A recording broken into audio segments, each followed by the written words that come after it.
So drum roll for today's project, personalized mugs. They make fantastic gifts. They have that personalized touch to them. They're super simple to make. They're cost efficient. Isn't that cute? I love this. Come craft with me, Steffi D. So I always start with washing my mugs first, inside and out, and then I clean the surface I'm going to be using with rubbing alcohol. And you're also going to need jumbo stickers for the initials, for the letters that you're going to use. And you're going to need oil-based paint pens because these are the ones that are going to stick and not wash off. I always prefer hand washing with them, but they are dishwasher safe. I always go to the dollar store to get my mugs. I think they're the best, they're the easiest to use, and they are the cheapest, making this gift really cost efficient. There are so many varieties that you can get. You can get them in different colors, different sizes. I prefer ones that don't have any bumps or ridges on them. It makes them easier to paint on. You can get some really big ones. You can get them in different colors. Once you have your mug, I just put a little bit of rubbing alcohol on my paper towel and just give it a nice wipe down. It doesn't have to be a lot, just a little bit. Clean it off, make sure it's nice and dry. So I'm gonna start with the letter A. You're gonna take your sticker and you're gonna put it right in the middle. You don't have to push it down hard. It makes it harder to get off. You're not gonna be touching the sides of it anyway, so as long as it's placed on there lightly, you're good. Next, you're gonna wanna choose your colors. So I usually do 2 complementing colors. I think that 2 is best. If you wanna do more, you can do more, go for it. I'm gonna do 2 shades of blue. So I have my 2 shades of blue. I do the darker color first because it's gonna be more prominent. So you're gonna take your pen, give it a good shake. I like to do little test pushes to make sure it doesn't explode. Sometimes with these oil-based paint pens, when you push on them, a lot of paint comes out, so you just want to give it a couple dots. If you have any circles or letters to fill in, I start from the inside and work my way out. I just do a bunch of dots all over. Stay away from the actual letter itself. You don't want your dots to touch your letter.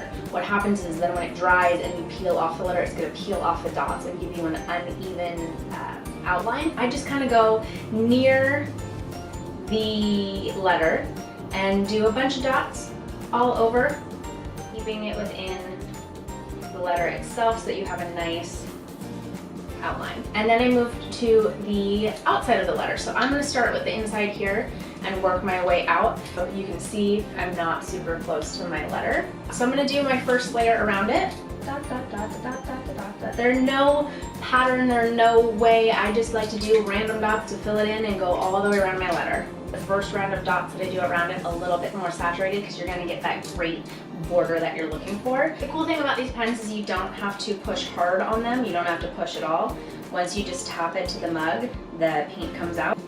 Cool, huh? So the next thing I'm going to do is I'm going to go around it again and disperse my dots a little bit more, not put them so close together. So now I'm going to go actually around it a 3rd time and do my dots even farther apart, and this will be the last round that I do. I just like to give it those good layers so it looks like organized chaos. And my dots are just going to get even wider apart. I expand them on the sides a little bit to keep them going.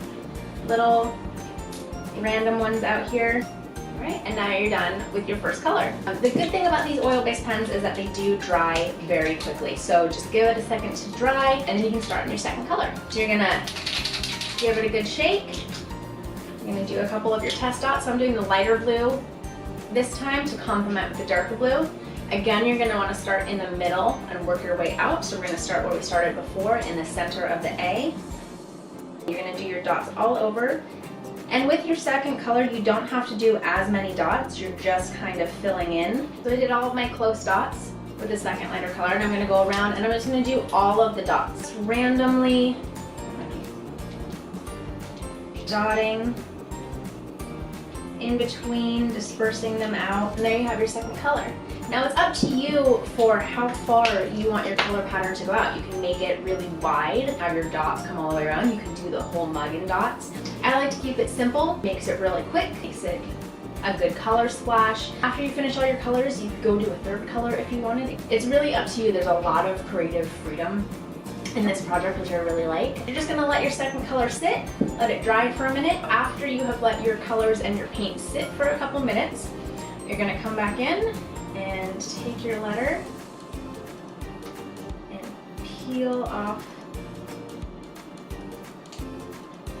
letter, and because we didn't press it down too hard, it's not gonna leave any residue.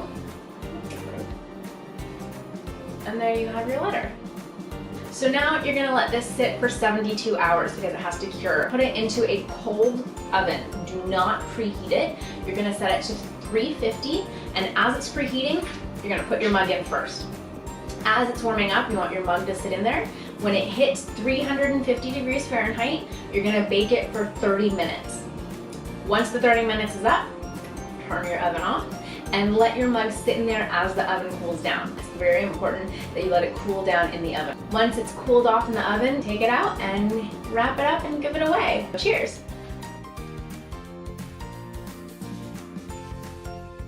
Don't forget to subscribe so you can stay up to date with all the Steffi D Creates projects. Follow me on Facebook, Instagram, and Twitter to see all the behind the scenes and upcoming projects.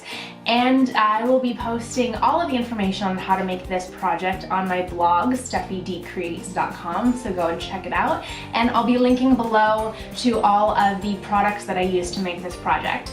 Let me know what you thought in the comments below, and I'll see you next time.